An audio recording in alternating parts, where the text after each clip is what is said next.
Okay, good evening, everybody. These two candidates here are vying to become the next councillor for the Wainuiomata Ward, and we'll be spending over the next 2 hours answering our questions over there. But with every election, there's one thing standing in their way, and that's your vote.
Yeah. Okay, good evening, everybody, and welcome to tonight's show of It's in the Ballot. And tonight I am doing the hosting part all on my own. So I'll be, opening the boxes, hosting the show, moderating, having all sorts of fun. So, we're definitely going to be looking at that. Now, before we get to our fantastic candidates, now, Ray, I think I've changed the electorate video, but can you please make sure that it's got the file of Wainuiomata Ward? I have some gut feeling I may have forgotten it.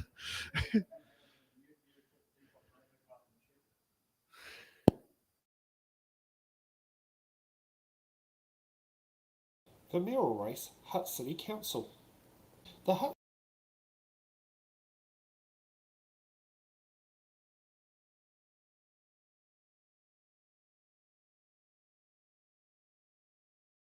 Wainuiomata Ward, Hutt City Council.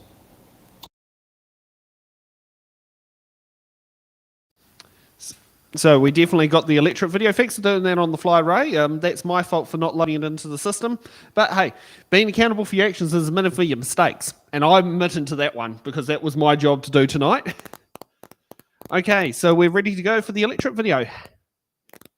Okay, let's kick it off. Ward is situated to the east of the East Harbour Regional Park and towards the west of the Rimataka Regional Park. To get to Wainuiomata by road, you have to go over the 4-lane Wainuiomata Hill Road.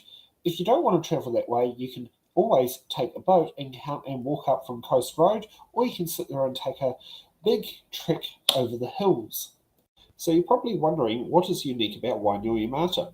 Well, it has 2 postcodes, has a supermarket, a college, a swimming pool, a library, a marae, and a bowling club, and a rugby club. Now, let's get to the important part, the voting system. The Wainuiomata Ward to elect their councillors uses the voting system first past the post. You have 1 tick to decide who best represents you. Also for Wainuiomata Ward voters, you have the Wainuiomata Community Board, which is represented by 6 people, and you have 6 ticks to decide who is best to represent you on the Wainuiomata Community Board.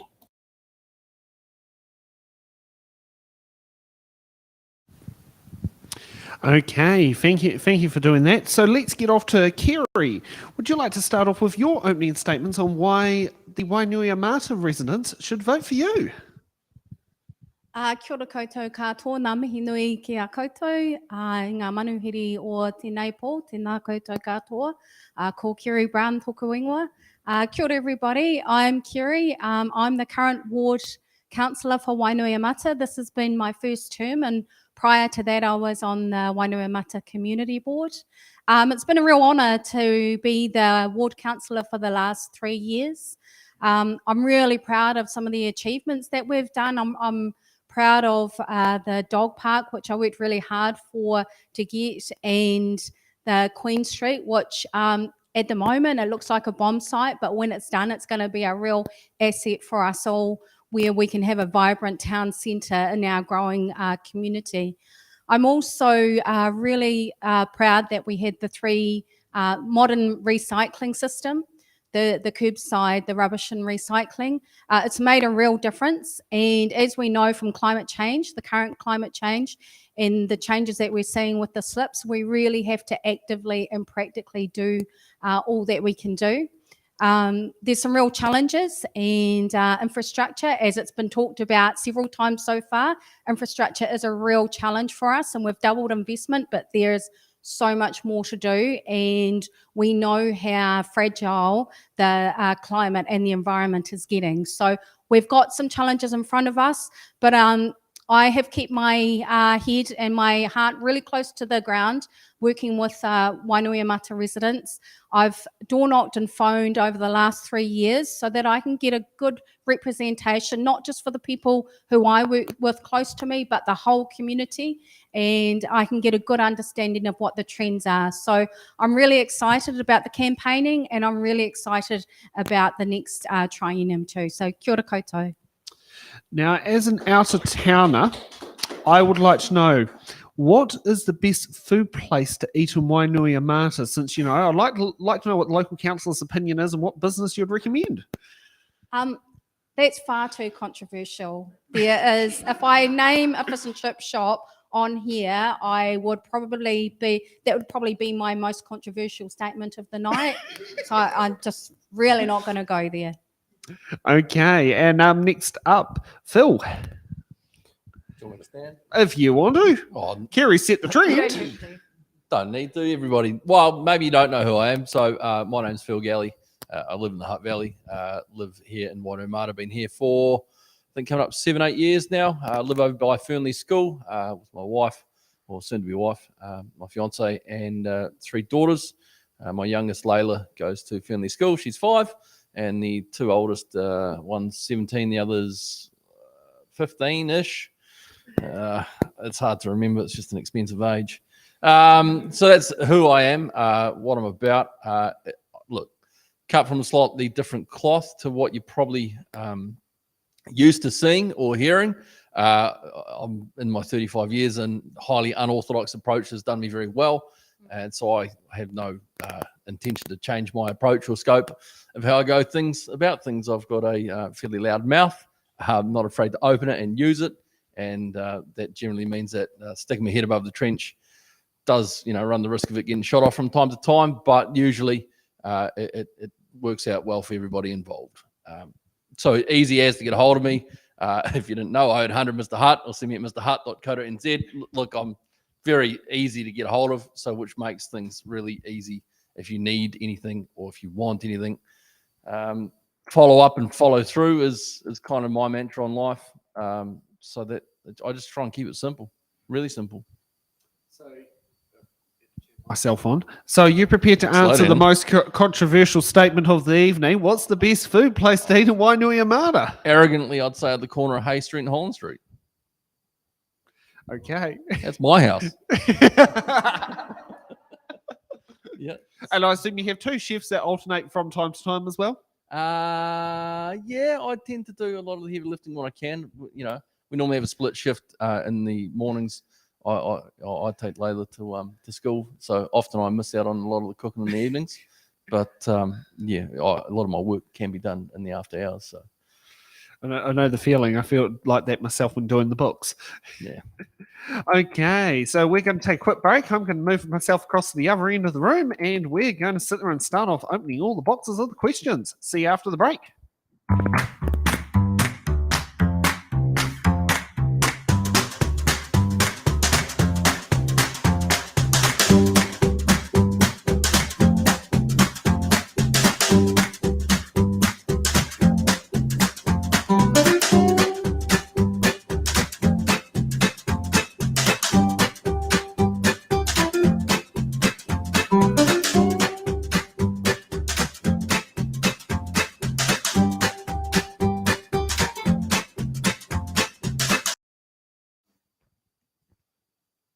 Okay.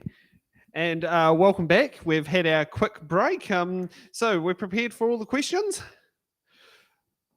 Oh, yeah, as well as you can be. As well as you can Have a be. few cheat sheets from time to time, sort of refresh. But Well, I can tell you, I don't know what questions are in what boxes, so we can assure you on that one. So when I ask them, I will equally be as unaware what they were beforehand. So since we start off with Kerry, let's start with Phil this time round. What box number do you want to start off with? Number 1. Gee, I don't even have to move. And for Eddie at home, it is number 14 for the graphic. In your view, is central government overloading councils with regulation and legislation? Overloading, maybe overreaching. Yeah, I think we're big enough and ugly enough to look after ourselves as a community as a whole. We elect one another to do the job, and we expect to do so.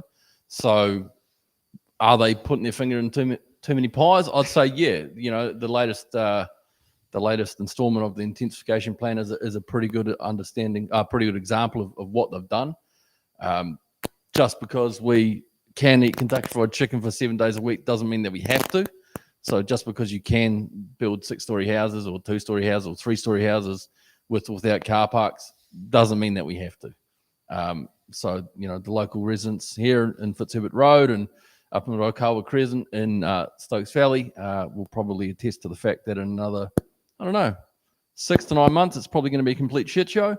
So from that point of view, yeah, maybe the council, maybe the government, central government, are overreaching, are overloading us at a regional level, because I think the policies that we have and the way that we sort of sing our own song, we've got it together. We can be guided by mum and dad, but we don't need to ultimately be, have the bottom smacked every 5 minutes by them. Good way of describing it. Okay, Kerry, what box number do you want to pick? Number 10, please. Number 10. Oh, well, that's whoopsie. Cut the wrong part of the cable tie.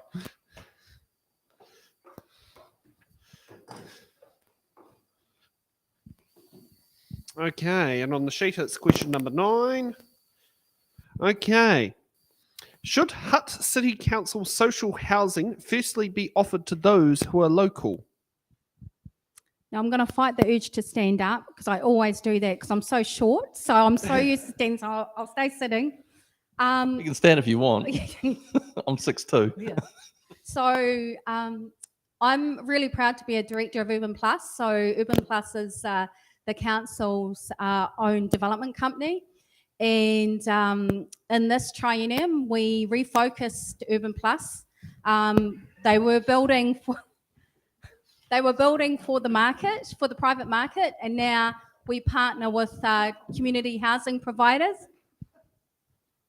Apologies, we've got stuff going on to the side.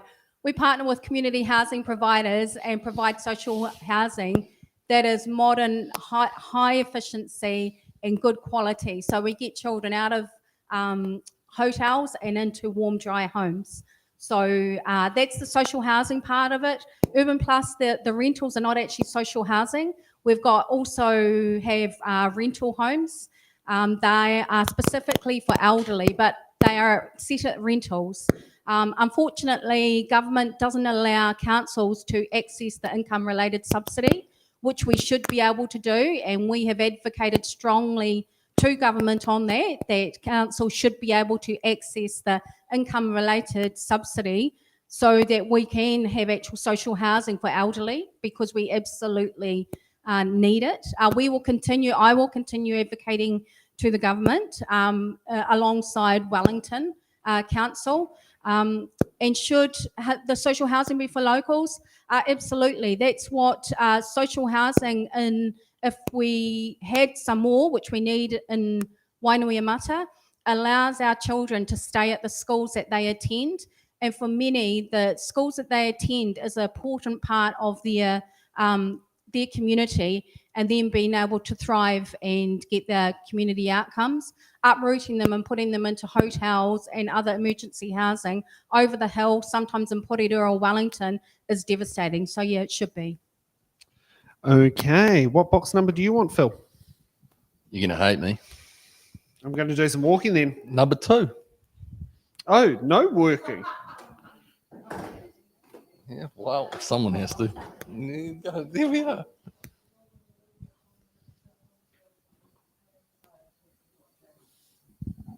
Not quite the mixer, it was the main amp. Yeah, it's a little bit easier than me trying to crawl across the room. Again, yeah. Okay, for those, it is question number 15 on the sheet. Okay, what do you think will be the 3 biggest issues for the council in the next term? Budget is the first one, I think. Is this on? Sounds like it's on. Yeah, there's just slightly tweaking with the sound.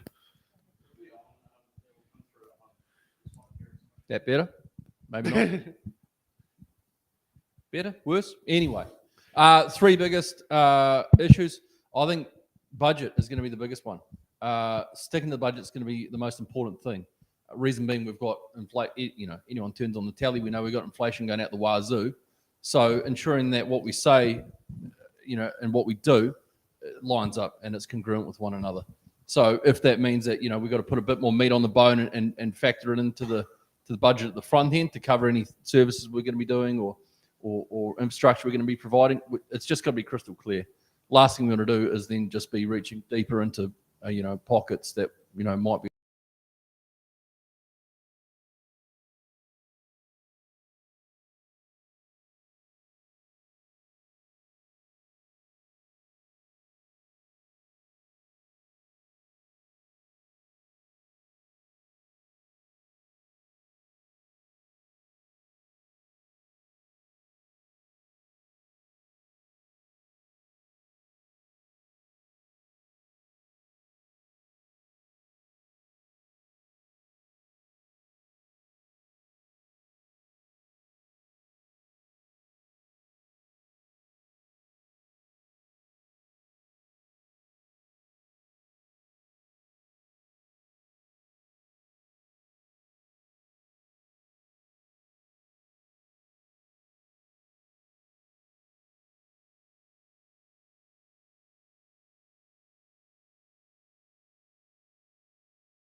Okay, thanks for bearing with us with some technical difficulty. Our audience here had a great answer from Phil, very well detailed. Now let's move on to Kerry. What box number do you want? Number 6.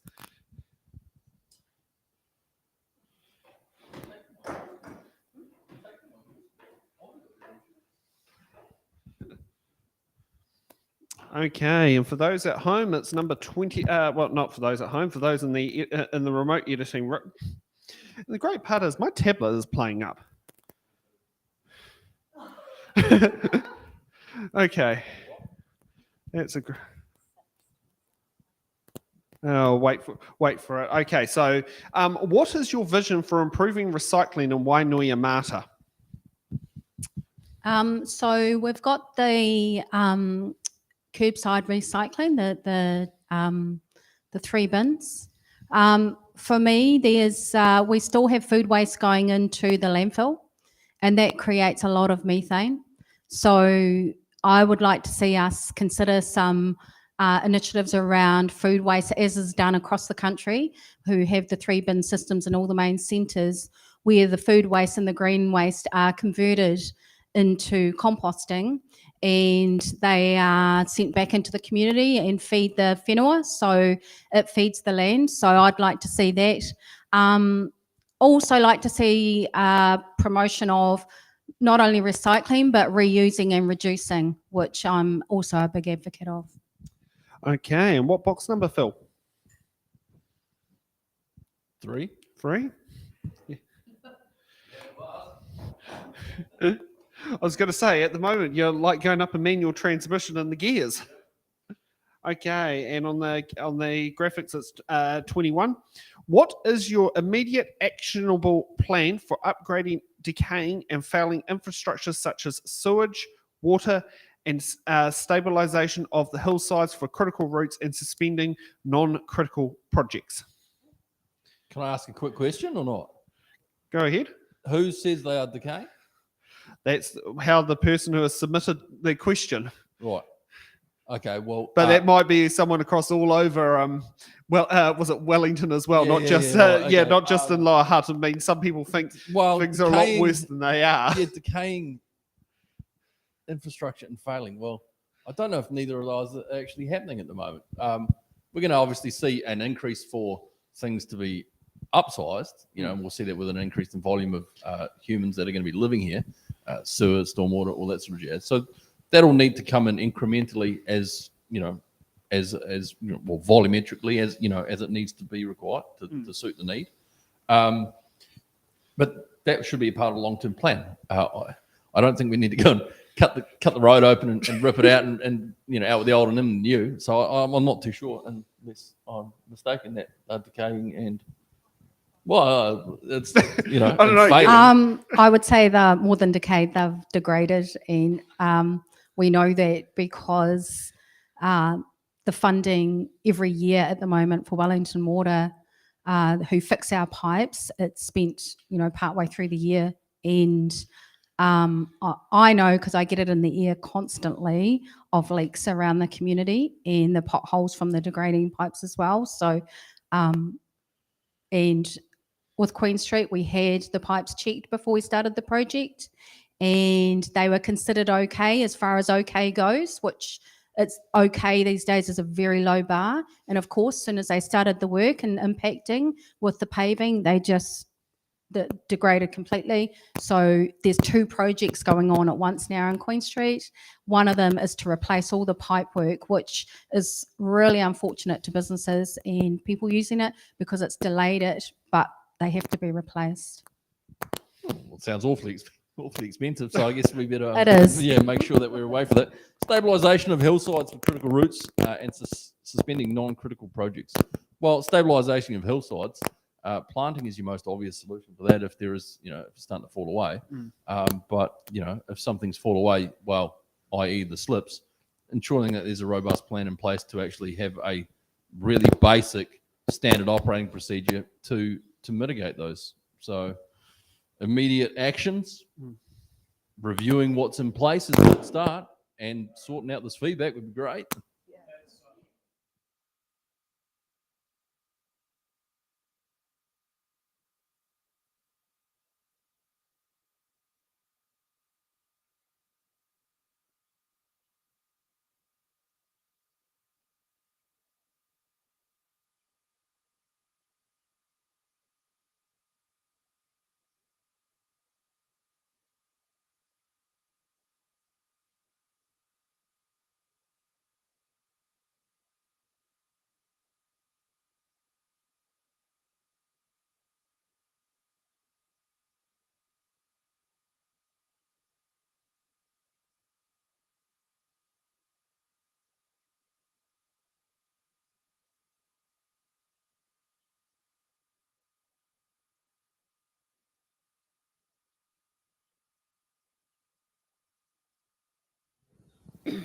Oh, is that because you turned down the mixer?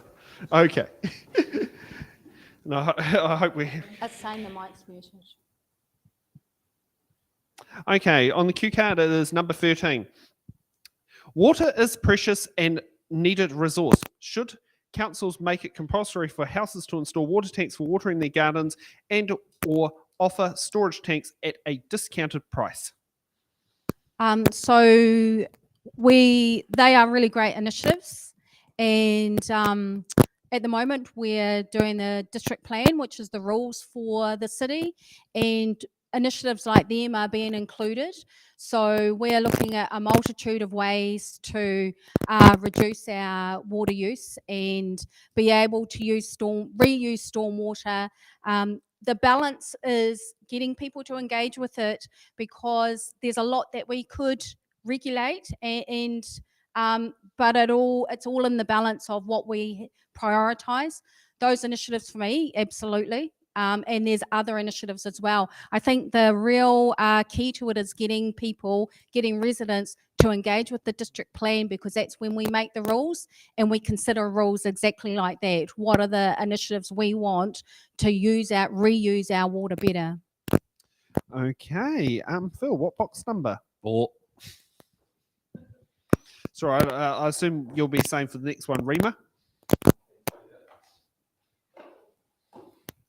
Okay, so it's number 23 on the question sheet.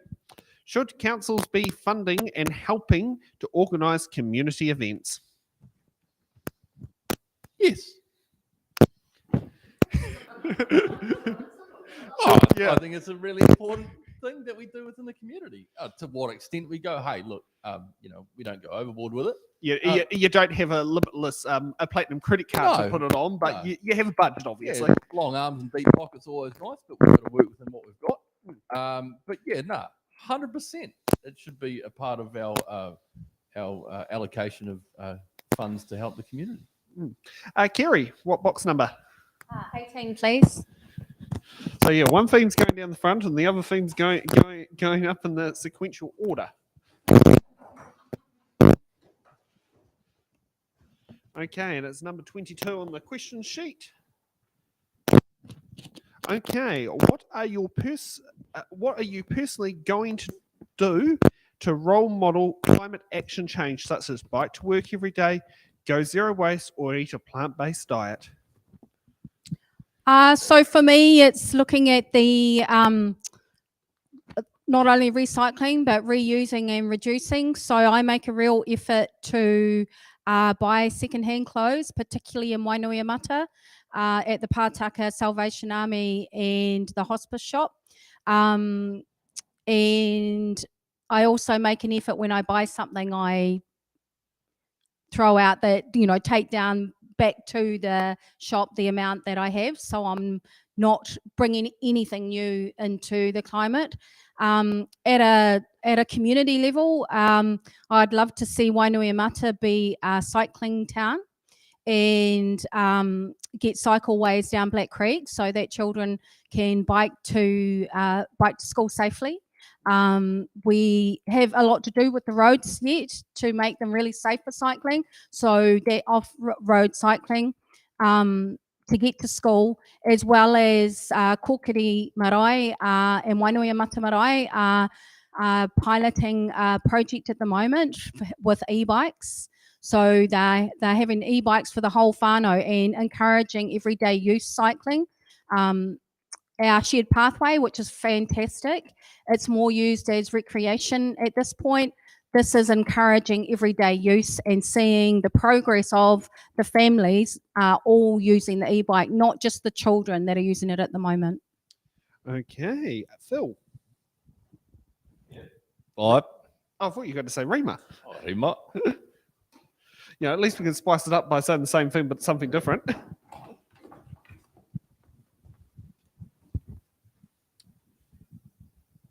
Okay, number 28 on the question sheet. Will you pursue a sportsville in Wainuiomata? Shit, yes. If the budget allows for it and we have enough planning and foresight, I think it'd be a fabulous addition to the community. I think we'll be able to amalgamate everything into one quite nicely from squash bowls, rugby union. The guys in Taita Avalon up in Fraser, the Fraser Centre in there, the Rico Centre. It'd be great if we could have a naming partner to carry the load. A bit more than Walter Nash. Yeah, well, hey, look, Well, Walter Nash is a different story. but yeah. like the Rico set up, how they've got a naming sponsor. I think if it works, then both hands climb into it. We had something on paper in 2015 from memory, as a bit of a test, but I think it would be massive for the community. Okay, sounds exciting. So, Kerry, what box number? Number 22. Thank you.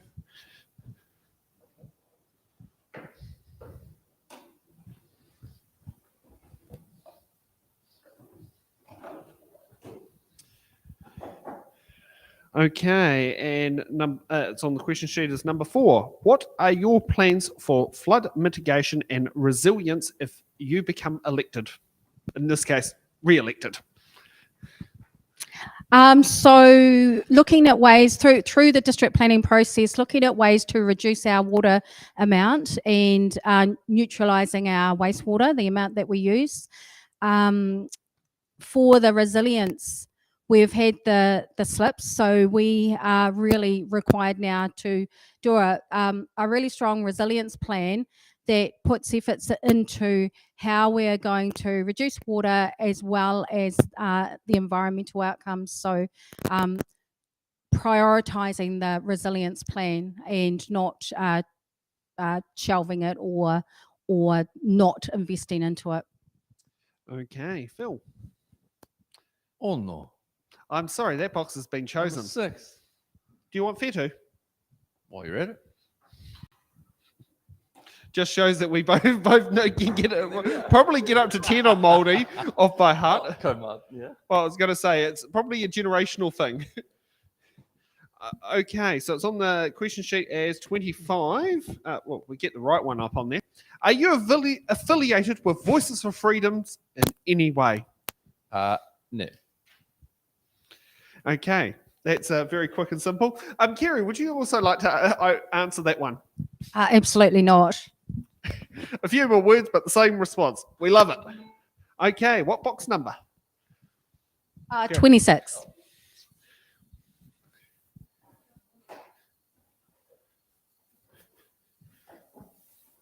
Oh, heck, the box number is dropping up a little bit late. Okay, and it's number 11 on the question sheet. Climate change is one of our biggest threats. What would you personally do to role model decarbonisation? It's a little bit similar to the question that we were just asked. So around at a grassroots level, reducing recycling and reusing and encouraging us to use food waste a lot better. The methane that we have going into the landfills. We're making real attempts in this triennium to reduce the landfill. In the past, it hadn't been reduced as much. So reducing methane as well as other initiatives around recycling and improving it. Okay, Phil, what box number? 8, I think, from memory. Unless that's taken. No, that one. Okay, so it's question number 3 on the question sheet. Are you a current member of any political party and have your campaign received any support from a political party, including access to voter databases and volunteers? No. Okay, Kerry. Number 11.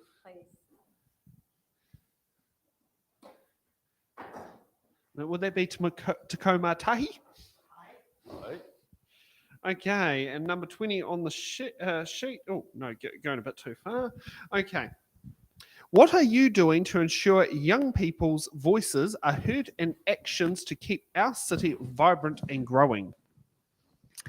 So young people's voices are incredibly important, and they are really sophisticated in their understanding and their knowledge, particularly around climate change and the environment. Example that I've had last year is I worked with Wainuiomata High School. They approached us to, they wanted an aspiration of telling the narrative of our history in the street naming.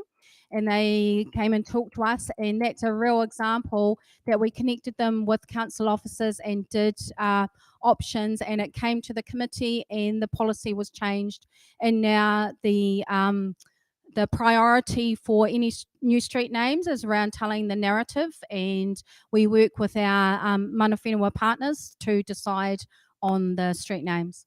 And will that also include removing, say, the duplicates, how Lower Hutt has 3 Prairie Streets, 2 High Streets, 2 Vedrigs, countless Myros, Hanals. Yeah. At least they all got different postcodes. Yeah. yeah. I mean, there's a lot to do, and that's one of them. And the aspiration is really high, but this is a good start. Yeah. Phil? 9. So we've got Please. Ewa. Yeah, I'm doing my Māori words quite right tonight. Okay, number 24 on the question sheet. Do you support co-governance structure proposed by the Free Waters Reform? It's an interesting question. It's a good question. I'm currently undecided. And the reason I'm undecided is I actually don't know enough about it in a great level to give you a firm, hard yes or no. I think there's aspects of it that are fabulous and that would do a really good job. And there's probably aspects of it still that will maybe need a bit of tweak and refining. So, I'd love to sit down and either speak to a few more people that are a lot more across it to get a better depth of understanding. So hopefully that's not a cop-out of an answer, but yeah. Actually, it's a very honest answer. Yeah, okay. And that's what we want is, I mean, some people, they oppose it because they don't understand it, whereas you're one saying, I want to find out more. Yeah, Which is the guts of it seems like it's a good shout. But is it perfect? Not from the current, sort of format that it's in. Could it be better? Yeah, but we could all be better at all sorts, just as long as we can try and get it to a point where it's going to be, 85, 90% solid before we rubber stamp anything that we can't go back on. Yeah, I like that. So, Kerry. It's 15, please. Oh, no, whoopsie. I should, thanks, Ray. I'm going a bit too quick on that. And Will, because it's what happens. I'm usually used to pressing those buttons that make the graphics work, not used to having someone else do it. But this is what happens when you're on your own for the night. Okay, and it's number 18 on the question card sheet. Should councils be forced to treat their potable water with fluoride? Interesting question. And as of last year, the process changed. It was at local government level, but now it's at the Director General of Health. So for me, it would be, of course, engaging with communities. But that decision now lies with the Director General of Health and not at local government. Okay. Can I guess? Count, are we 10? We've long past 10. Are we? 11? Go on. 12? We've got 12. Yeah, let's go. Batter up. Feels like you're on a bingo card ringing out the numbers. Well, I'm hoping that we've got enough love and trust with one another that you can just, pick the next cab off the rank. Okay, and it's number 5 on the question sheet. Wellington City Council has committed to normalising Te Reo Māori. Would you commit to doing the same for Hutt City? Absolutely. I see no reason why we shouldn't be bringing that in. Layla is learning way more at Fernley School than we ever did. Well, I'm not sure about you, but growing up, it just wasn't a thing. I think as humans now and as adults, via osmosis, we definitely pick up a lot more, which is great. But the more the better. Like, it's the native language of the country. Why not? Like, climb into it. And on the cheeky question, the TV show 9 Lives, you'll be screaming the right answer at the TV? 9 Lives. I don't watch TV. Oh, okay. No. Martin Smith started the show and he said 50% of the audience are going to be screaming the right answers at the TV screen and 50% are going to be screaming about too much Māori. Yeah. And see, my grandma, who's 94, ex-secondary school teacher, is screaming the right answers, if that's saying something. Yeah.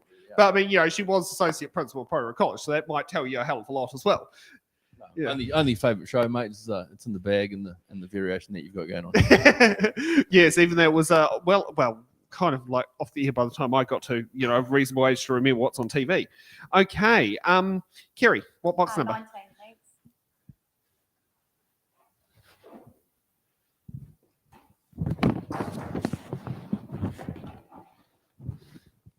And it's also number 19 on the question card. Do you support more housing in the ward? And if so, how would you achieve this?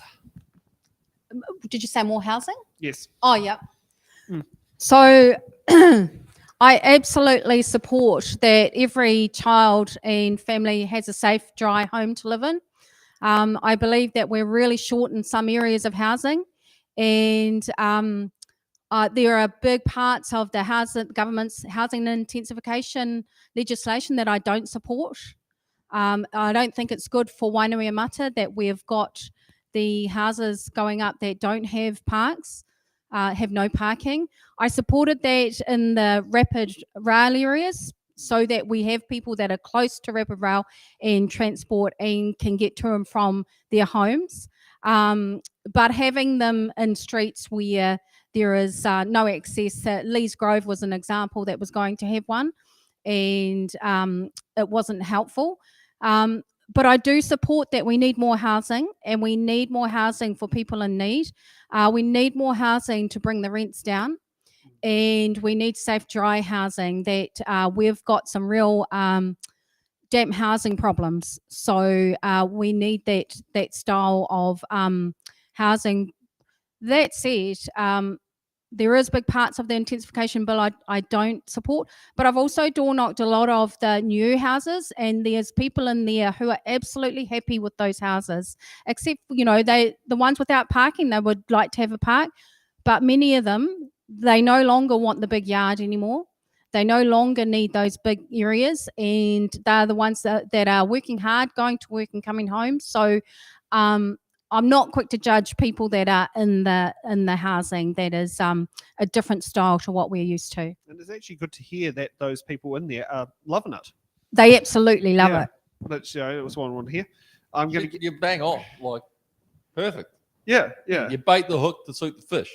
Yeah, exactly. Yeah. I'm gonna guess number 13. Please. And I think we're doing a record. We haven't had a boopy question yet. Yeah, we're doing actually quite well on that. Yeah, I think I broke that touch wood is what's come on the comms chat. I'd like to give you the booby question of defer to the other candidate. Fabulous. And now what box number would you like to pick to compensate for your get our jail free card? Go on. Roll the dice. Let's go with you what? 16? 16? Yeah.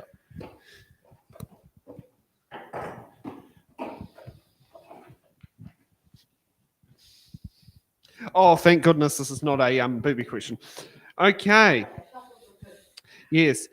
Do you think climate change should be the number one concern at the ballot box? No. Why not? Because I think whilst climate change is an important issue, I don't think it's the top issue, right? If you look back at the actual what's happening at a wider helicopter view, and you might not like the sound of this, but as a country, New Zealand, we're responsible for 0.17%. 0.17%. Now, that's not been negative to say, oh, that's only a drop in the swimming pool. It's probably only a drop in the ocean. You look at China, you look at Russia, you look at the States. Like, I get it. I totally get it. And I mean, China's doing actually quite well compared to what they were 30 years ago. Yeah, and their excuse might just be like, well, hey, we're just playing catch up for what you did back in the day, and just burning our fossil fuels now, which is a relevant statement. So it's important. Yeah, is it the top? I don't think so. But what is the top? That's probably the best question. I like that response. Yeah, Kerry, what box number? 23, please.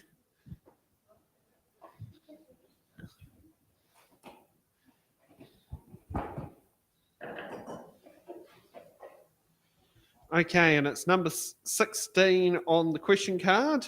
And thank goodness it got picked by a different person because Should councils be funding and helping organise community events? Because I know, We that's wanna what hear what happens Kerry when we get says. 2 questions that end up duplicating in the proofing. Yeah. Yeah. Yeah, Yes, yes. there's a lot of after hours stuff. I mean, I've had 6 hours sleep myself and to make this work. So I know that all Shouldn't the the ins answer and be outs. copy paste anyway? They want it. Yeah. Well, there we go. So next question. It's a yes. They should be, and supporting the organisations and aligning with them on what they want to do, particularly around climate change initiatives. That a good example is Pātaka locally, who have used councils' free land and where the pipes are between houses and turned it into market gardens. Ooh. Oh, you learn something new every night. And what box number, Phil? Come on. I was going to say 20. Yeah, go on. We're trying to break the trend here. Oh no, it's 17. No, back that. I didn't see that hiding. 17, mate. Creature of habit. Well, I think you're probably driving a Scania truck at the moment if you're going up the gear ratio. Yep.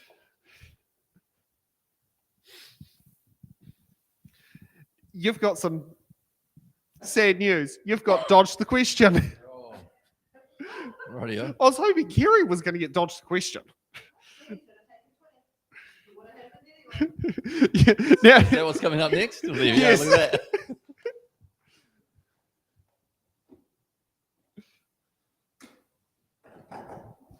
okay.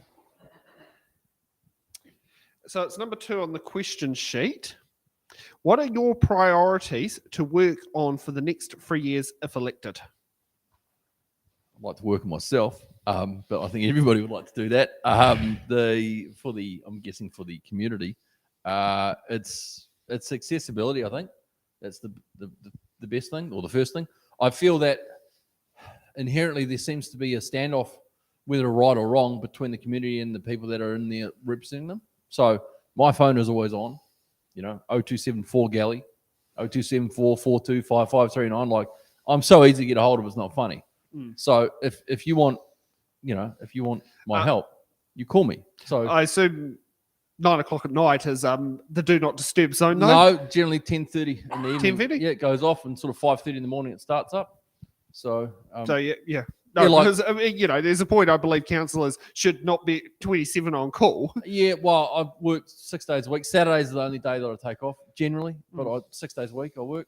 And I say singing if you need me, phone's always on, because that's just how it works. So for the council, well, for us as community, one, being accessible and making sure they open my mouth for everybody else. 2, making sure that we don't fall into a trap of tax, spend. So making sure that we are fiscally responsible with what's happening, whether or not that's a line by line, analysis, or it's There's no harm in doing that. well, no, and it's very prudent to do such, especially as I mentioned with inflation going to kick us all in the guts really hard, really quickly. And 3rd, well, just me. You've probably got a dose of what I am and who I am, but just no bullshit. So just ensuring that there's what you see is what you get, and being present and standing beside or behind just me as a human. What box number, Kerry? 27, please. And how are we going for time? 7 minutes. Okay, I think that'll work quite well. This is a goodie. And now it's number 10 for the question sheet. What are your thoughts on Hutt City shifting to the voting system, single transferable vote instead of first past the post? So I support a single transferable vote. First past the post, your vote only goes once. With STV, your ranking, so your vote goes more than once, so either first, second, or third. So your vote just drops down once the first one is found. So your vote keeps staying in, whereas first past the post, it's just one vote and then it's out. So I support STV. And a great example of that is when the candidates hedge their bets by standing for councillor and for mayor, is a good example. Okay, Phil, we're going to go with 21. Yeah, go on. Well, we're going to shoot you one thing. It's not going to be a booby question.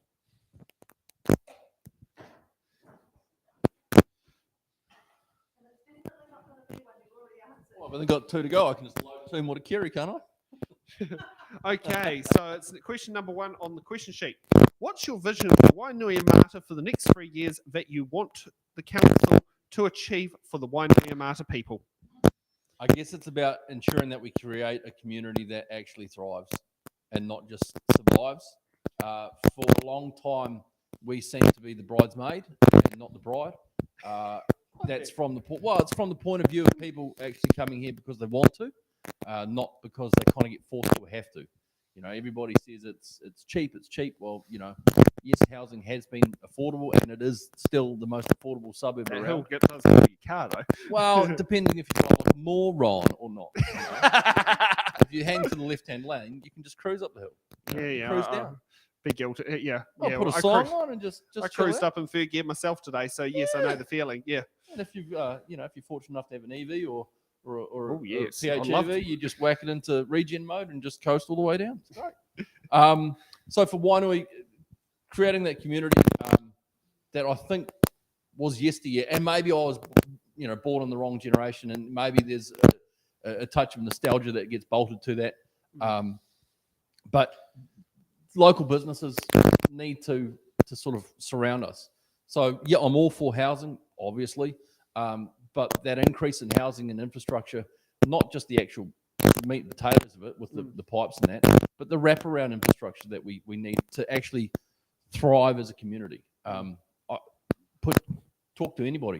Where can you go and get a cold beer or a glass of wine these days and sit back? I'm probably going to say there's a bowl still down the right. No, I'm sitting, but sit down with your family. Like once yeah. Hayden had his gig wound up over at the Fitz, it's all he missed. You know, the fact that for ages before the guys opened up a little coffee cart down on the Strand, the best coffee at a coffee, you had to go to BP to get it. I can vouch for that because I used to run BP Johnsonville's Cafe. Yeah. So I Great I coffee. do. you know, Yeah. No doubt about and, it. in but- Johnsonville, it's the same thing. Yeah, but I'm sure as the population continues to grow, because we have land, then I think we need to ensure that we as a council and as a community ensure that what we put forward is making sure that that's what we've got. Yeah. Bring Now them let's here head for the right reasons, you know. Yeah. Now let's head for Kerry. What box number? Because 24. 24. Let's screwing up your plan. Why no? It's all good. The fishing, the diving, everything. It's, you know, you've got to get everyone over here. Okay, number 27 on the question sheet. What are your strategies to reduce flood risk? Again, I think we've answered this a couple of times, but it's finding ways to mitigate the amount of stormwater, wastewater that's going into Black Creek, and finding initiatives that enable us to use less water and clog up the pipes, because clogging up the pipes is what's causing the flooding, and regenerating the pipes, and the district plan, enacting the district plan, which is creating the rules. Okay. Phil, what box number? 25, please.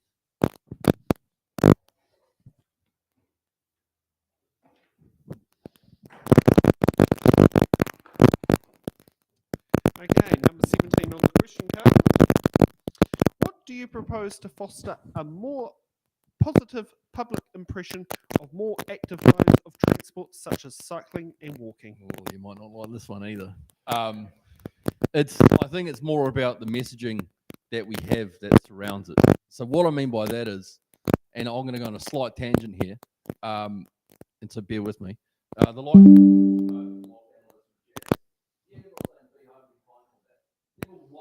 Never once do I hear someone say, do a few push-ups, sleep 8 hours a day, drink 30 mil water for every kilo of body weight you've got. You know, drink 2-3 liters of water a day.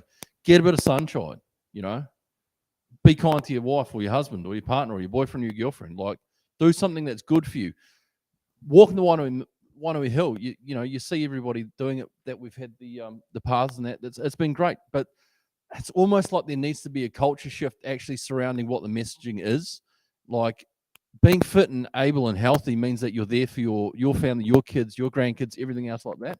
If we sort of bang the drum and go on about transport, you know, and dare I say it, trying to reduce your emissions and do this. I think it needs to come from a holistic approach of being a better human, being fitter, being stronger, being healthier. You'll be happier, you'll be healthier. Hell, you might even be wealthier because of all the good things that come with being a fit, able-bodied person. So I think it's less about, grab an e-bike or jump on the bus. I think it's more about trying to sing the song of how you can be a better, fitter, stronger human.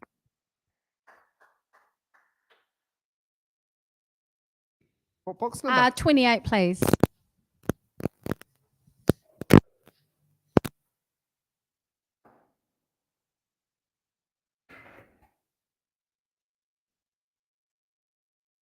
It's question number 8 on the question card.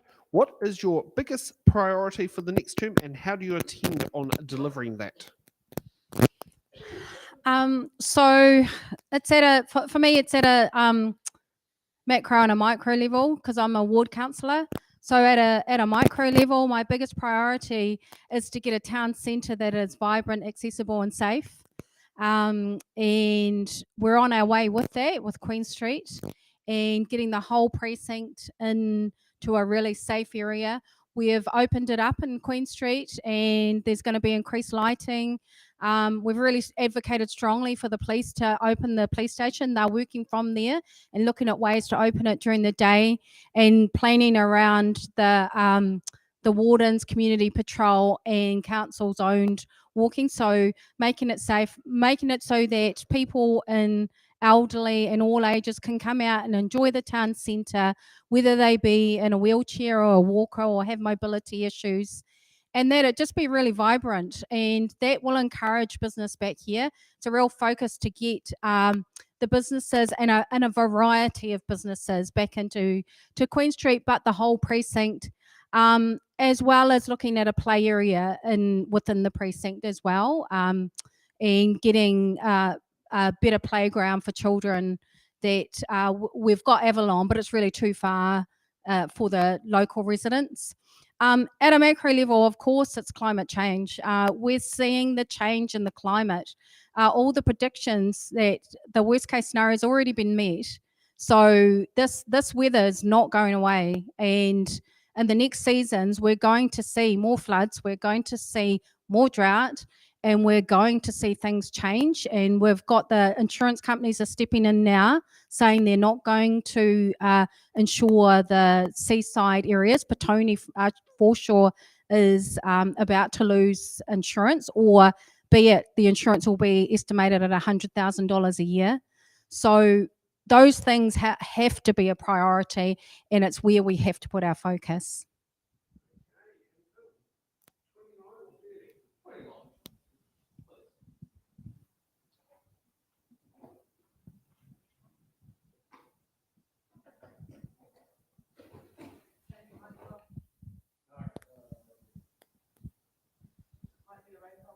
Yeah. Okay. So it's number 7 on the question sheet. Last year, some councils decided to create Māori wards for local body elections. Hutt City Council didn't. What is your position on creating Māori wards for the 2025 local body elections? As far as I'm aware, and I'd happily be corrected, don't the local Māori already have a seat at the table at any time? They can just rock up and make sure that they speak, on behalf of their community. And yep.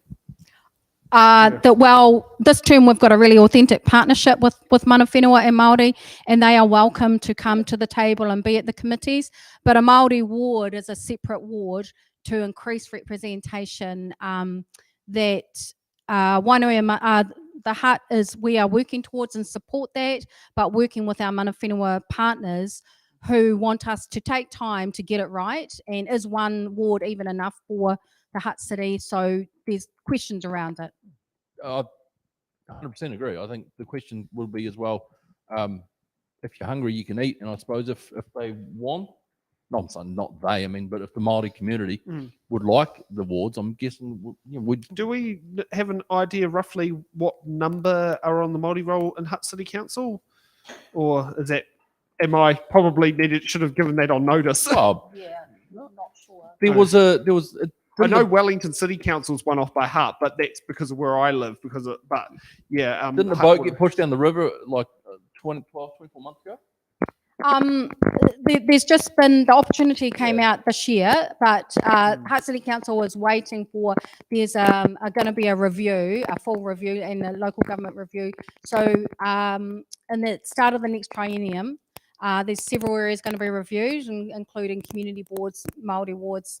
So it'll have a real good look at it. But the essence of the Māori wards is that we're in a partnership. If we go back to our treaty obligations, and it's having that set representation at the table. Okay, box number 30, Kerry. Yeah, thank you. I mean, we could go up on the numbers, but I don't know how far we're going to go when there's only one box. The joys of what happens when you have two candidates show. You finish them. Okay, question number 6. What will you bring that is different from the current leadership? So I'm currently on the council. So our focus has been really to get looking at getting the basics right and focusing on infrastructure that has been neglected over many years and getting that right. So continuing to work with the communities. For me, I work really closely with the Wainuiomata community and get all the views across the board. I welcome views that Jackie, who's here, will quote me on this. I welcome views that are polar opposite to mine, and take all the views on board to represent Wainuiomata Ward at the table. So that's the style of leadership. I wouldn't change anything that we're doing now. Okay, thank you. Okay, we're now going to take a Vote for me in. we're going to take a break here and get our candidates to meet and mingle with our audience, and we'll see you back in about 10 minutes, back for hard-hitting questions.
Okay, welcome back to It's in the Ballot, and we believe our candidates have had a good time talking to each other, and I think a few community board members are here to also help shore up a few votes. So hopefully get out there and reward those who have turned up tonight. So now let's kick in for hard-hitting questions.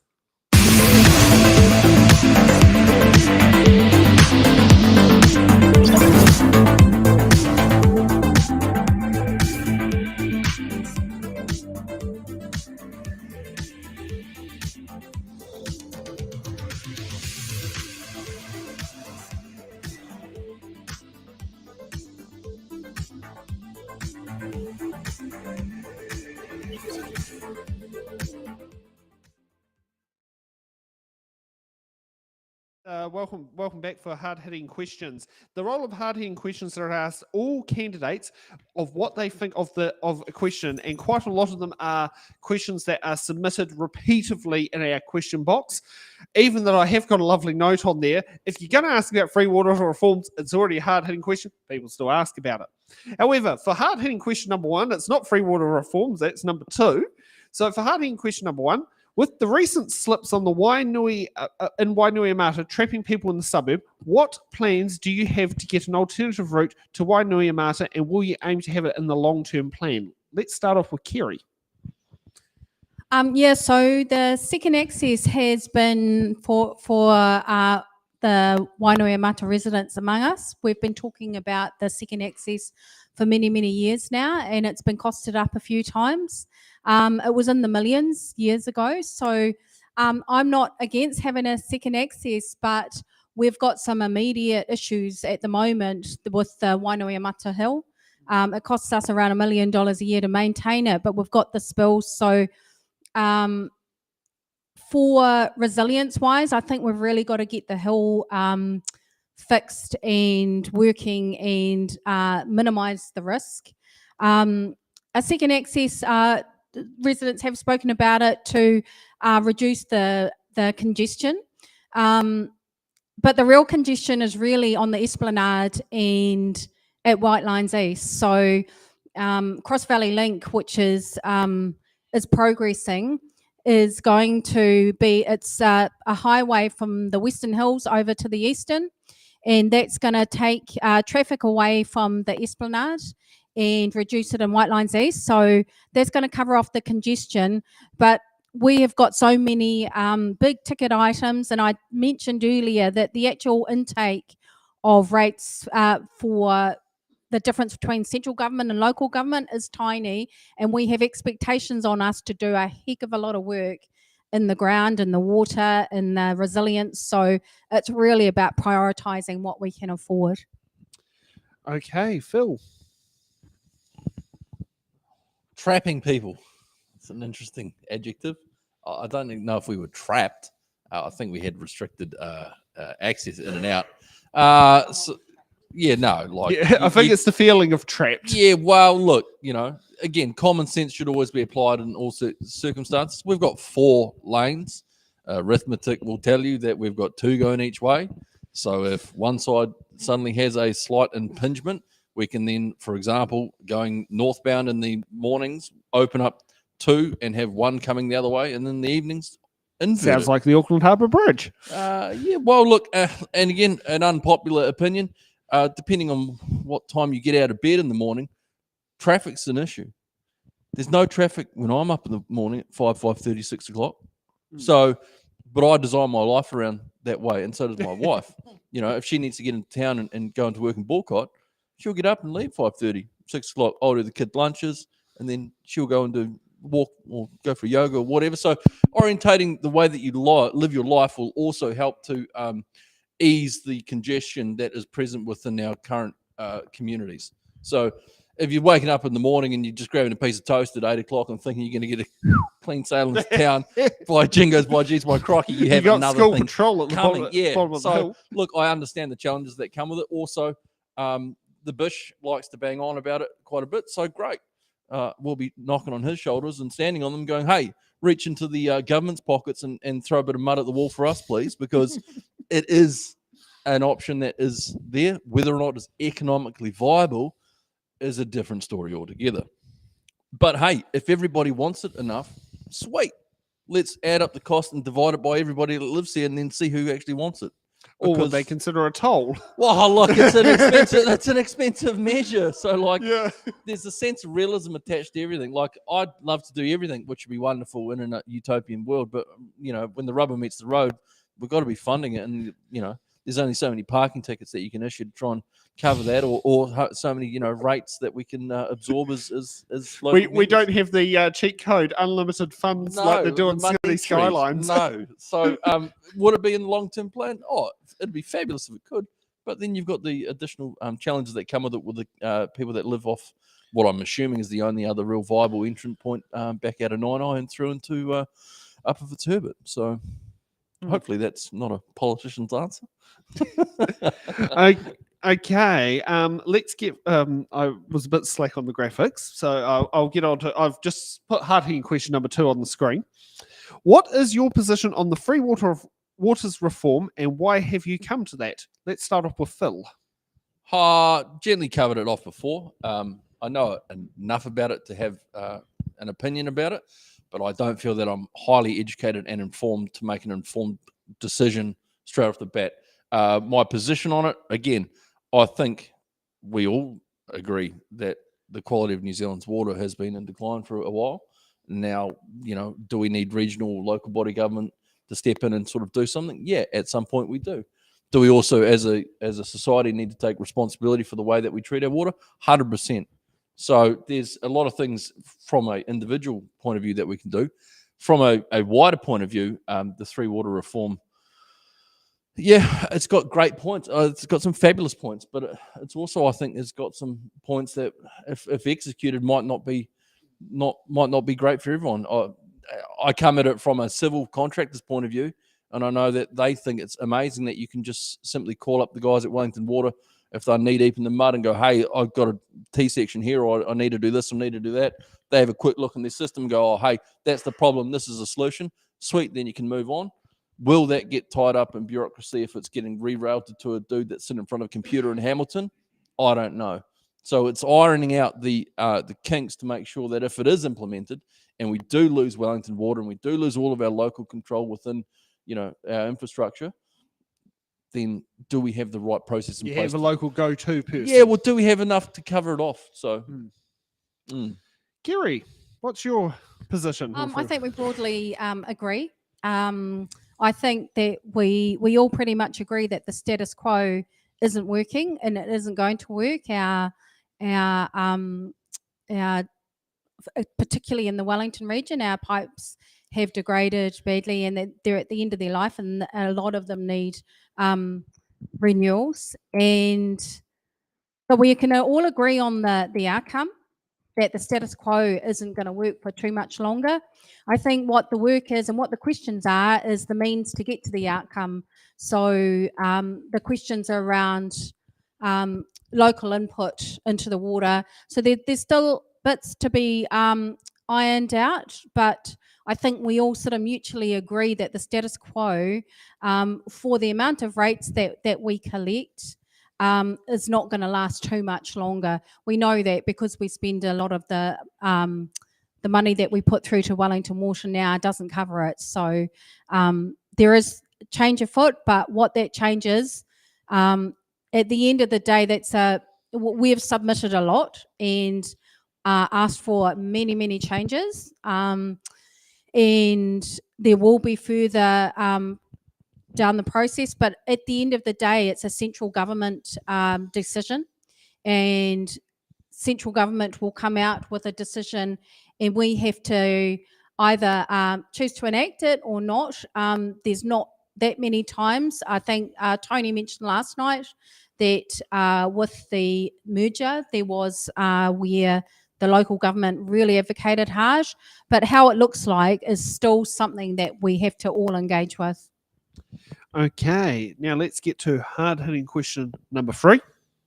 What is your position on the 199 million Cross Valley Link project, and would you be supporting or opposing it in the long-term plan? Kerry? For me, I completely support it. It is one of the emerging issues that we've got, and it's been around for a long time now, is the congestion on the Esplanade and around White Lines East. Cross Valley Link is not just going to be about traffic though, it is going to be about multimodal use. So it is going to be how we can link it up through the transport strategy of not only using cars, but the buses and cycling and linking that up. But for particularly for Wainuiomata, it's a massive one. It's a way that we can still travel around the city without meeting the congestion as soon as we get to the bottom of the hill. Okay, Phil. Position, yay. Would I support it? Yay. It seems like a no-brainer. As Kerry mentioned, everything she's again touched on is bang on. It's something that has been bandied about and knocked about for a long time. So can we get the rubber meeting the road and, the shovels hitting the dirt? That's yet to be seen. Again, I think if we can go and squeeze a little piggy in town, and if he oinks hard enough and some change falls out, that'd be great. So getting support from them would be great. Same thing with Melling, same thing.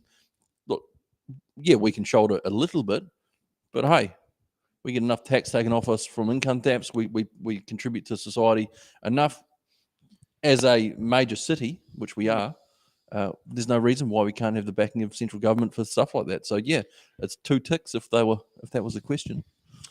Okay, now we've got a bit of slack in our schedule now. We've got 12 minutes where we could look at doing that. We have one question from the annoyance member at home, which I don't personally like them when they're directed at one candidate. So I will put it through as get both candidates in a response. So this is what was asked there, if we have coming from there. And it's about, Phil, is whether you would vacate your current position on your current job. And Kerry, can I ask to be in it? When you became elected, did you vacate your current position on your current job in order to be a councillor? Let's start off with Phil. Sorry, the question is, will I give up what I'm doing to go and serve the community? Yes. I can. A short answer, no. Reason being, you want something done, you go and give it to a busy person. I've got more than enough resources at my disposal to be able to wear, well, what little hair I have left, another hat on the head. But yeah, no is the short answer.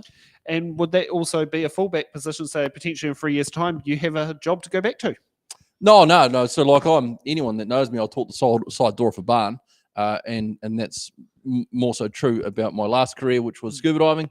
I'm a dive instructor by trade, and I'll be able to bury you underwater with all the information that you want to know about it. I got a degree in science, majored in zoology and ecology, so I'm passionate about the environment, and I'll be able to talk to you about all things that way. Yeah. Property's no different. Okay, I'm a real estate agent by trade, and I've been doing it 7 years. I love it. I breathe it. I know it. I'm really good at it. So there's no reason why I'd roll over on that, because I just love it too much. Like, I work 6 days a week with Saturday off, and I pull more hours than most would care to believe, and it's just about scaling back on that for a bit, which would be nice to give my wife and children a bit more time, and then be able to then balance it accordingly with the roles and responsibilities that we are faced with when serving as a councillor. Okay, Kerry. I don't think there's a right or wrong answer to this. We've got several councillors that are working and are able to hold down very successfully their role and responsibility for council. So there's no right or wrong. It's just what the capacity is. There's councillors that do it very successfully. I'm mostly full-time. I'm also the chair of the energy hardship across New Zealand for 2-year programs. So I will still do other bits and pieces, but essentially for me at the minute it's full-time, but I have no strong thoughts on that. I think you can do either and just make it work.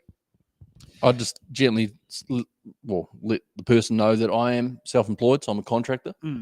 So you can make it fit around the schedule. Mate, if I want to work 70 hours a week, I can. No health and safety officer is going to say lay down and have a hot pie and a cold drink. As long as it's not driving, you're pretty much damn. You know what I mean. Like the harder you work, the the better you look after yourself in the long term. So that's being self-employed allows me to delegate my time and my responsibilities to either myself or other members of the team. So.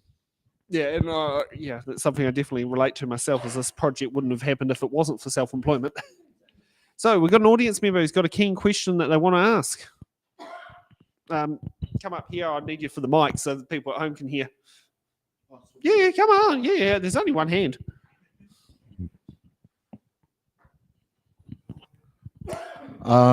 First of all, congratulations for both of you for putting up your hand to run for that. The question here, if one of you will be elected, how are you going to better represent our Pacific voice on that platform? And the second question is, what is your definition of integrity? So I've got two questions. Thank you. Who wants to kick that one off first? Doesn't matter. We've got to go sooner or later. So working around priorities, for the triennium, we've really focused on making our, first and foremost, under Treaty of Waitangi, making our partnership with mana whenua very authentic and action-based, and working on it on a daily, weekly, monthly basis, and included in our planning. The same for in the next triennium. There's going to be a focus also for me personally on Pacific. That said, I am very engaged with the Pacific community, and always willing to listen and act, which I have done multiple times. But would it be good to have a Pacific person around the council table, like we've got a Māori ward? Absolutely, it would. And I think the time is not only right, but it's overdue. So very much would welcome that input into the council table. What was the second one, Anataria? What is your definition of integrity? Oh, okay. Yep. So for me, I've got progressive values. So the integrity for me is I will be judged as a servant to the community. I really check people when they say that I'm a leader of the community. I don't see it that way. I see that I'm a servant to the community, and I'm judged by that. So for me, that's my integrity, and I will regularly turn up and face whether things are good or bad. I'll always front up, and I think I've got the last 3 years I've shown that. There's never been a time. It's easy to front up when things are going okay, not so easy when it's not going okay.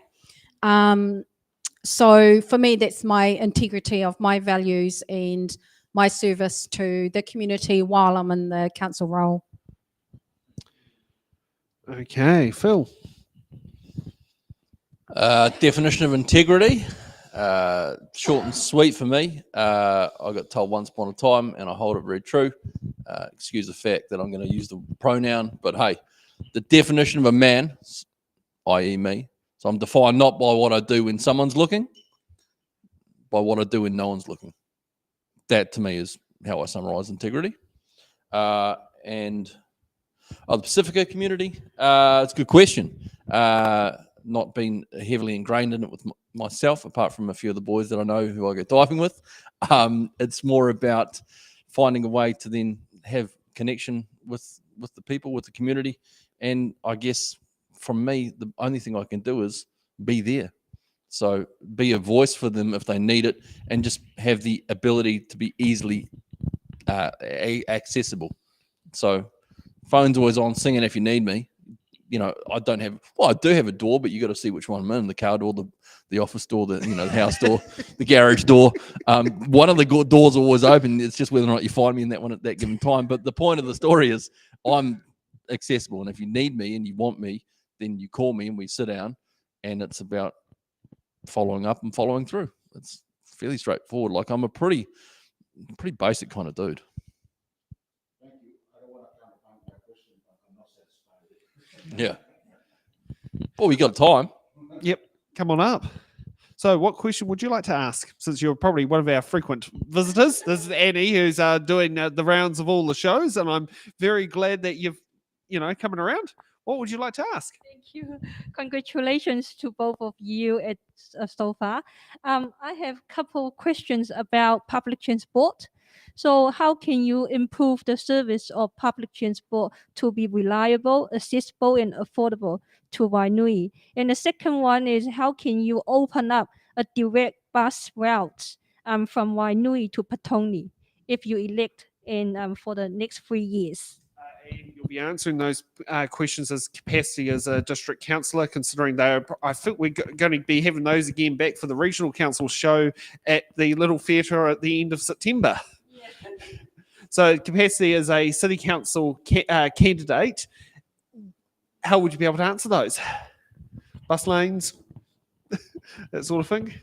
I'll do my best, but I wholeheartedly admit that I'm not a massive user of public transport just because of my role and my job requires ultimate mobility within, what I do. So I'm buzzing all over the show.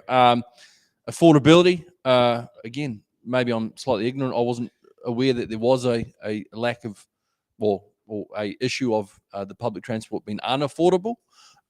So I guess that's more about understanding what the needs of the people are that are going to be using them. Reliability, well, that gives me the shits if something's not on time and it says it's going to be. So that's more about, I guess, who is running that show at that point in time, because there's no reason why, apart from traffic or like having things run to time. Staff illnesses or something. Well, maybe that's COVID, and that's another story. But then the buses, there is a inherent issue with the people not growing up wanting to be bus drivers. So, or people having a crack at it and then just getting flogged by the public. Personally, for the job interview process, I'm not going back. Yeah. So, there's a few things that are a bit crook there, and that might need to be addressed. Whether or not that's increasing the from a union point of view, maybe from the bus drivers community, if there's such a thing in terms of the union. There is the tramways union. Yeah, but you know what I'm saying, that's also, in my particular case, it was the person who was the actual recruiter that where the issue lied. Like, I mean, when I did mine, I walked out of there thinking, first impressions count. You as the company gave me a bad first impression. Yeah. So, how do we address that as well? Because that also, because it's a two-way street, and we're at that point now. You come across bad as an employer, people are going to be walking away from you. And then you've got the underlying issue that some people are just dicks. So you're trying to deal with some people, and you're putting 30 different people in a confined space. It might not be the best solution for what that is. So it's a good question. I don't unfortunately have the direct answer for it. Scheduling, though, that's the old joke. You never get a bus and then 10 turn up at once.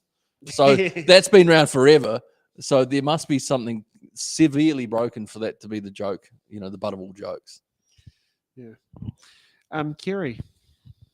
Yep. So I've had a bit to do with understanding the public transport to Wainuiomata in the last 4 or 5 years, particularly though when the intensification bill came through and looking at no parking and really trying to advocate that Wainuiomata at the minute is not set up for public transport easy to work around.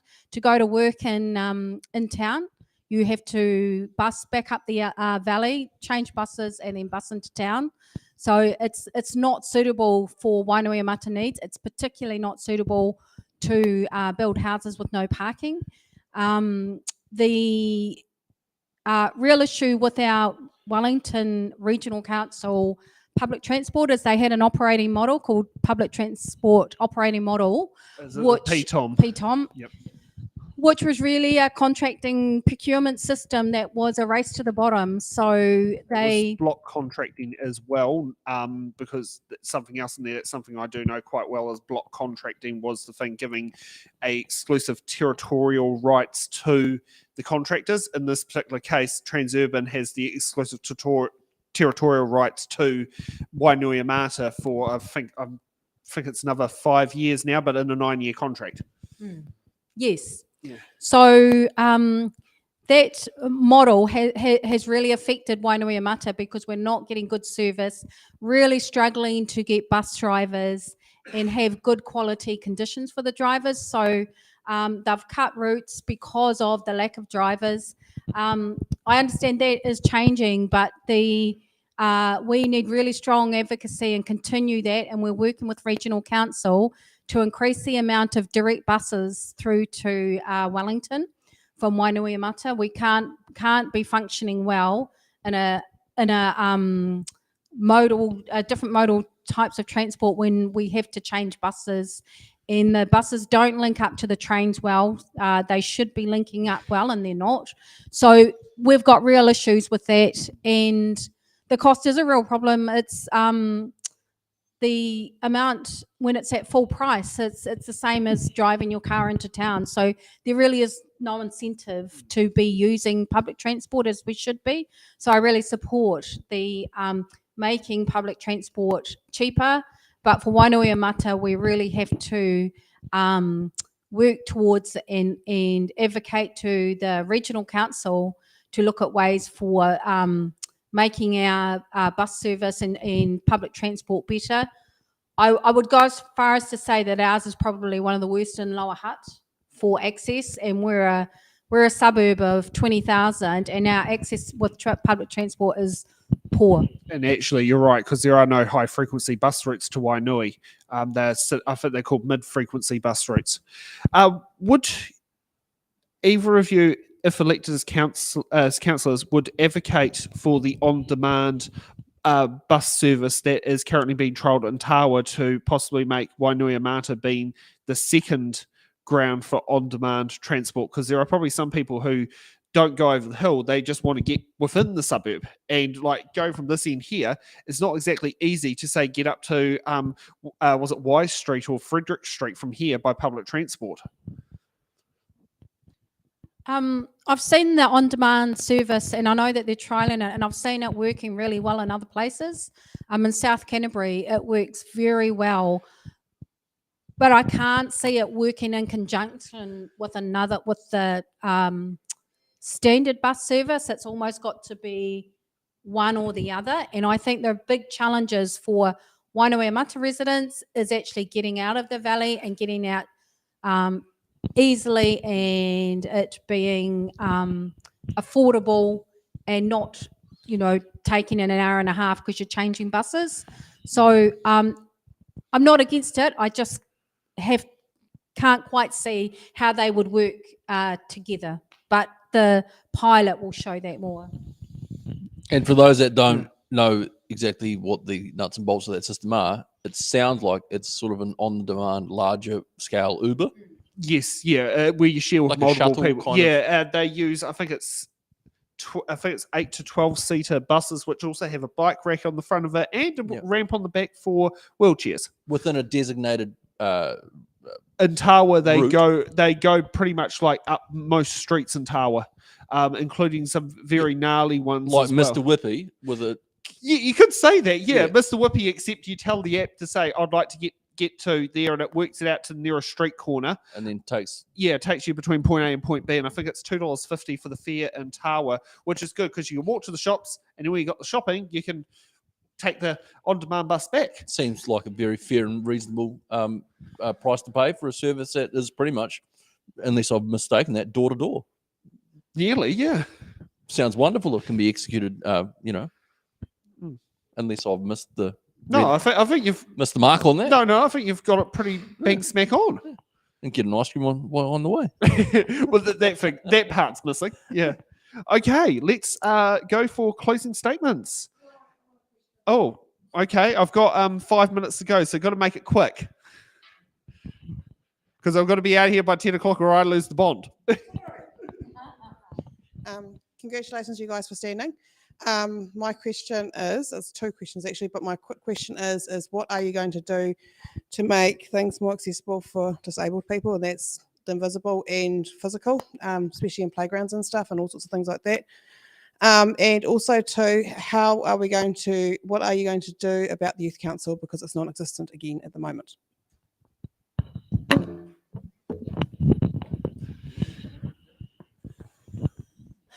So accessibility first. Thank you for that. I was one of the founding members of the Scootaroos, the Wainuiomata Scootaroos, and that's a focus on people who are in mobility scooters. Like I have a personal attachment to it because I care for my mother who's in a mobility scooter, in Walker. And in Queen Street and in our, it's a very strong focus around accessibility.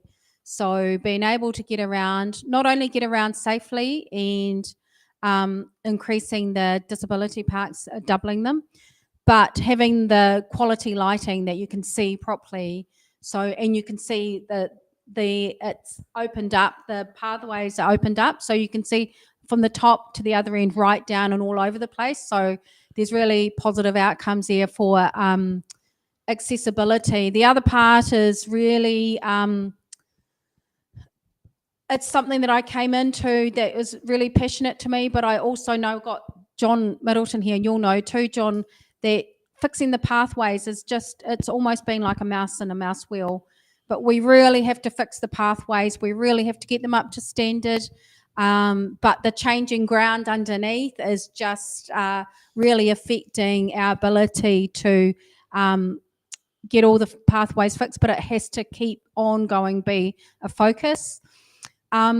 For the youth council, yeah, I in this training, it's a good point, Al, around the youth council and bringing those voices. There are different ways that they're coming at the moment, but I'm really open to finding ways to bring back the strengthen the youth voice at council. Okay, Phil. Youth council, it's a good question. I guess you can sort of summarize it by saying it's very hard to make someone do something they don't want to do. So if within their own little niche, they're not willing to sort of have their own sort of kai whakahare, their own little chief within their own little village of their own little, industry of youth, well, it's like I said, it's very hard to try and bend someone's arm and make them do something they don't want to do. So there might be a slightly deeper underlying root problem or cause or reason as to why that council doesn't exist anymore, which would be interesting to have a lemonade and understand what that is there. And the primary question about helping those that are slightly disabled from, whether, did you say there was two forms? Yeah. Okay. Yeah. So I don't know enough about that. So what I'd have to do is sit down with an advocate for that group and then just go on a real basic 4-step quadrant. I'll say, hey, look, give us a list of what your problems are, A, B, C, D, right? And then I'd have to go, right, this is going to be the process that we're going to look to fix them.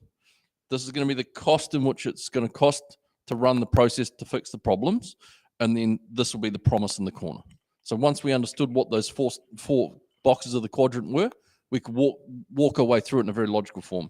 Figure out what the problems are, running the process to fix the problems, understanding what the cost is going to be to run the process to fix the problems, and then being able to stand up behind it and saying, this is my promise. This is what my promise is, to run the process at the price to fix the problems. Okay, and we're now in overtime, so let's get to closing statements. Kerry, down the barrel of the camera. Firstly, I would like to thank you for organising it, Ballot in the Box. Well done, and all the best for all the rest. Phil, congratulations. It's Thank been you. quite fun. Different. It's been really interesting sitting up here with you. So all the best. I hope this has given a little bit of insight into how both of us are thinking and acting.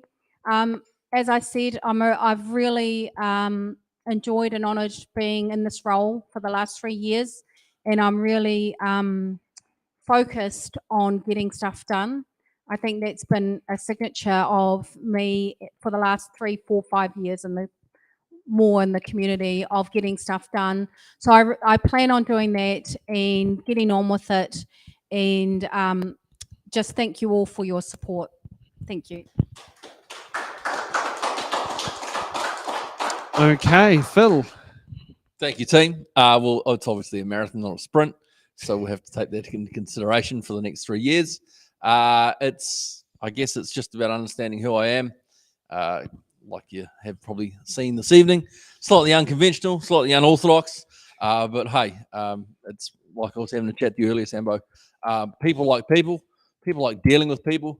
I've understood and found out in my career that people really appreciate authenticity, and you can't be more authentic than than probably I am, or you'll be finding it hard to find someone else that would break the mold as hard as I am.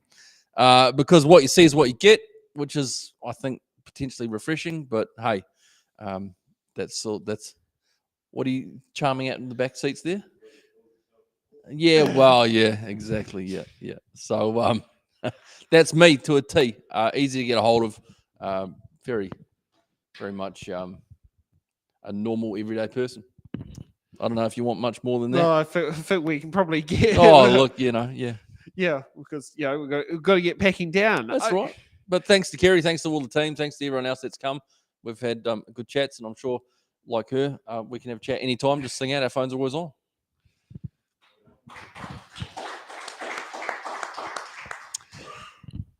Okay. Trying to find the right camera. I think I'm camera 1 or camera 2. I can't remember which one I am. That's the one I am on.